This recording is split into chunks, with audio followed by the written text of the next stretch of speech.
So the idea about this day was to really just get out there and have some fun. You know, put in a long run, get a bunch of the guys together, whether we've been training or not. You know, due to other responsibilities in life and COVID and all that, a lot of us took the time off to just enjoy family and time at home. You know, you get itchy, you want to start doing something. So we put this idea together and kind of just started calling guys up to see if they wanted to go, whether we're in shape or not. And I mean, honestly, for a lot of us out here in this video, we weren't putting in the work, and this was our idea of kind of, hey, let's kickstart our minds into getting back into it again. You know, Maui's got no races this season, so you know, we're just enjoying life. But it's that love of paddling that kind of, and that love for doing downwinds that got us back out there.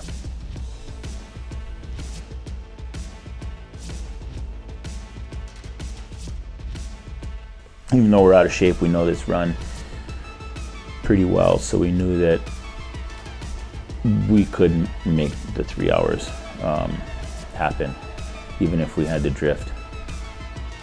You know, luckily for us, the conditions, you know, provided plenty enough runs to you know, give you that time to take break and have some fun and be able to last those 3 hours. I won't lie, I was dead as a door afterwards, and I'm sure several others were too.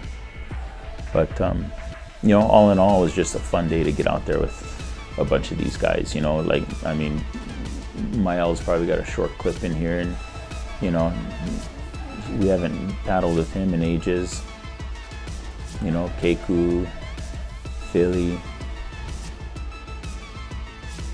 So it's, yeah, just good times getting out there with all the friends and getting on it.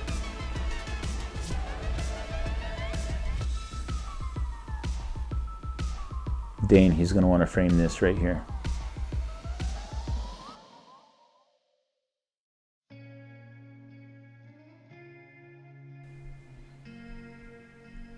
It's fun to see this footage from above. It's just different, you know, you don't get that perspective often. It's more from a boat, and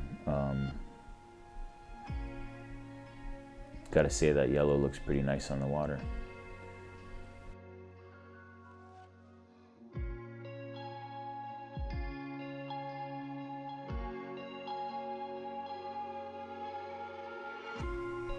Like this color combo doesn't really give you that pop, but it's nice to see that water texture, the boat cutting through it and angling for it. So this is Nalu here. He's young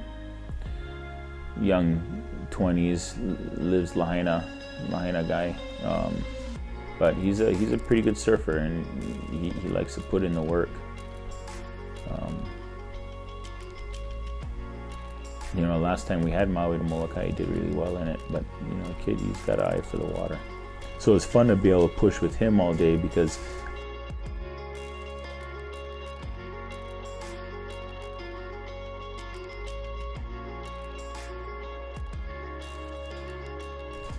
I know he's been putting in, not the time, but he's always doing something. So it was good for me, because it made me put a little more energy into it than I was hoping I had to.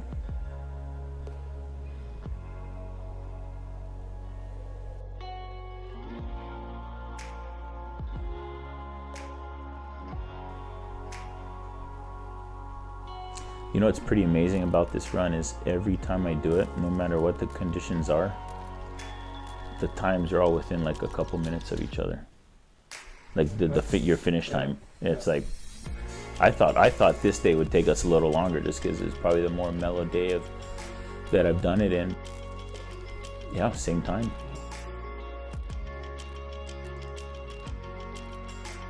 I was looking down at my watch going, wow, Nalu. Oh, it just did 3 hours.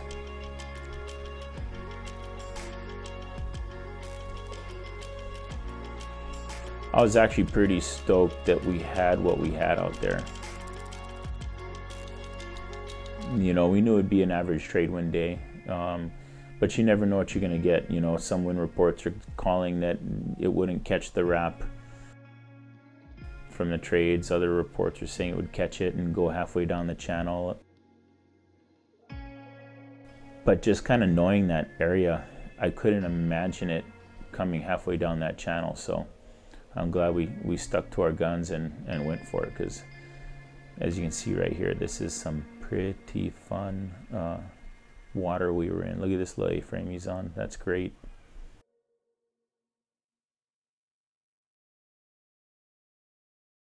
The surfing out there and the angles we're able to play on were just, it was super fun. I think some of the guys went too far in. I don't know. They were talking about it this morning because we just brought it up and how fun it was. And you know, I was telling Nalu prior to the run, you know, you want to hang out a little more. You don't want to get too crazy about heading straight to the point, because it just gives yourself more options in the end. And I think for him and I, we had a lot of option at the end, where other guys were just having to surf more of one angle than the other. And him and I were able to play on a lot of different angles.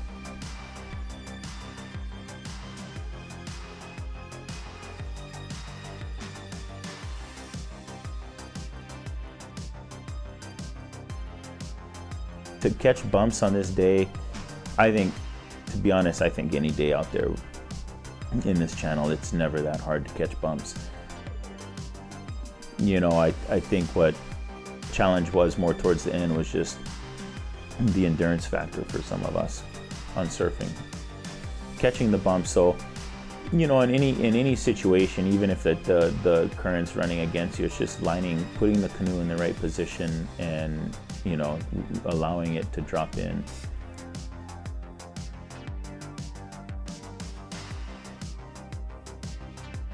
If you approach it at different angles, you don't get that same, you know, the bump won't really push the canoe the same into the bump in front of you.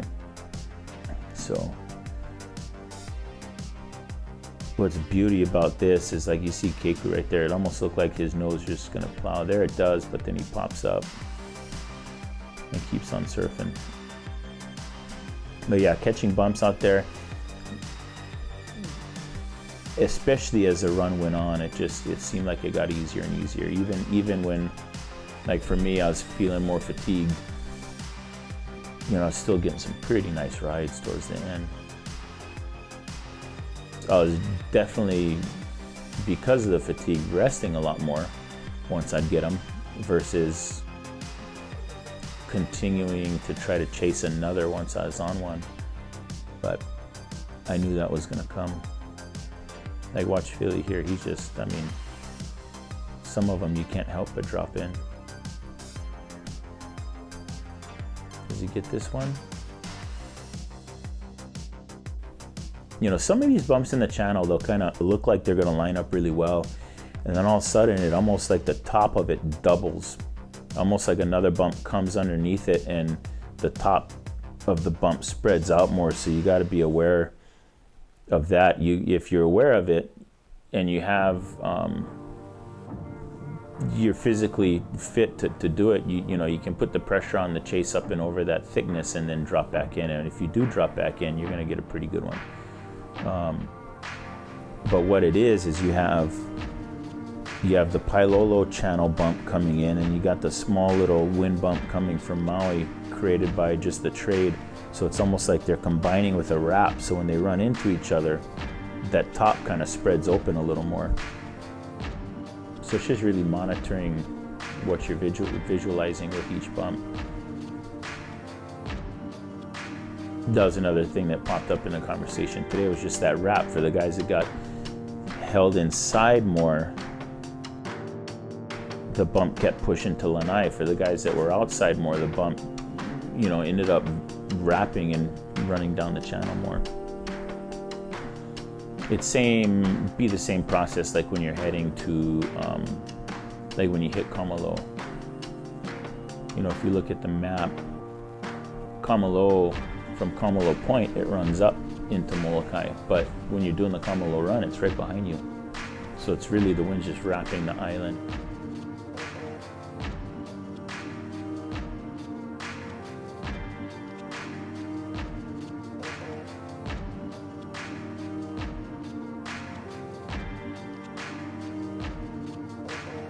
You can see that bump running straight down the channel, like this bump here that we're watching right now. You can see that running straight down the channel, and then it just completely bypasses Kamalo and keeps running down. And then Kamalo is more of just like the wind chop bump coming from, you know, the trades coming from Maui's angle. Where right here, this stuff is, you'll see all the Pailolo stuff coming through. And you know, to be honest, one of the most interesting bodies of water I've paddled in was between Maui and Halava Point on Molokai. So you're just outside Pailolo, but man, I don't know if it's because Pailolo's a narrow channel and it's coming from the wide Pacific into this narrow channel, but it seems like the bump grows and there's a lot of different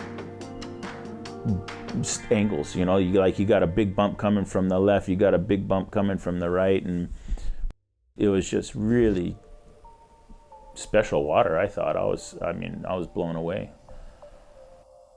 So what you have is you have all that funneling down through Pailolo, and then once the body of water widens again, you know, it kind of separates along the coast of Lanai, running towards, you know, say like Club Lanai, and then of course towards kind of Point.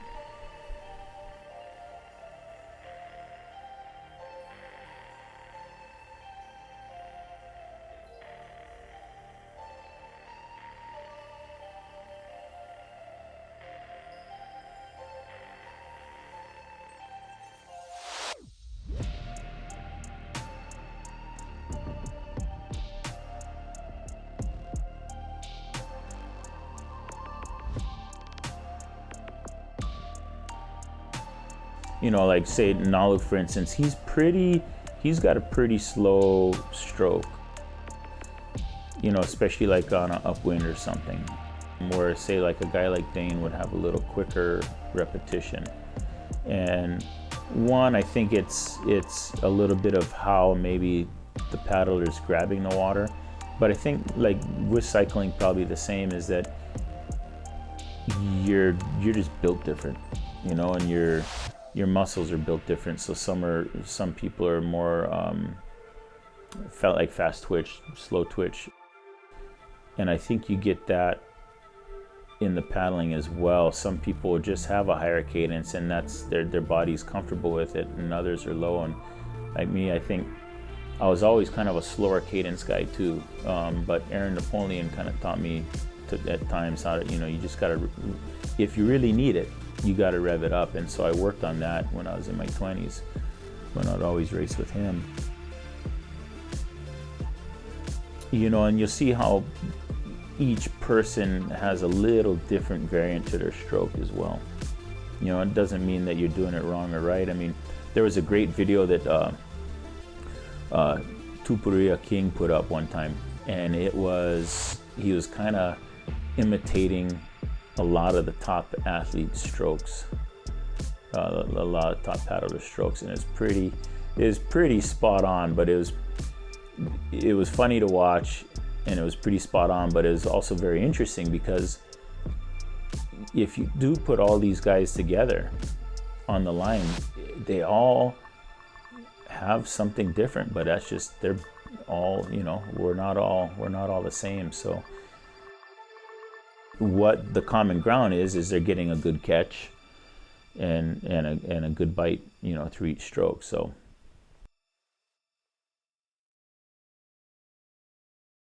I think, you know, that's the main thing. What your body's doing outside up in the air is one thing, but main thing, you know, all the right principles are happening once the blade's in the water and going through the water.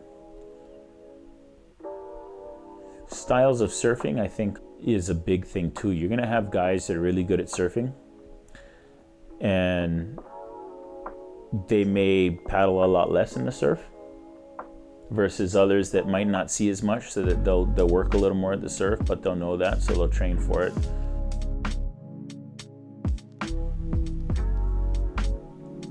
You won't see it necessarily in shorter races, but you'll start to see it, you know, in longer races where, you know, that'll catch up in time.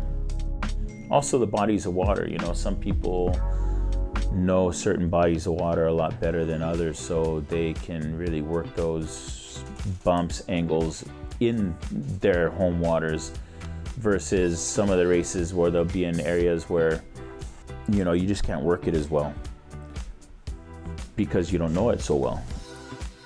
And I think that's where that not true surfer, but that's where you really separate the good surfers from just decent surfers, because, you know, a really good surfer or downwind paddler will be able to recognize what he's looking at and transfer it over pretty quick. Or paddling in similar bodies of water, you know, that have some similar bump to it or whatnot. This finish here is a pretty special place. I just always love coming in here. You know, this backside of Lanai, it's super quiet, calm. You know, unless you got a big rain or big swell, it's generally pretty clear. But it's so peaceful back there.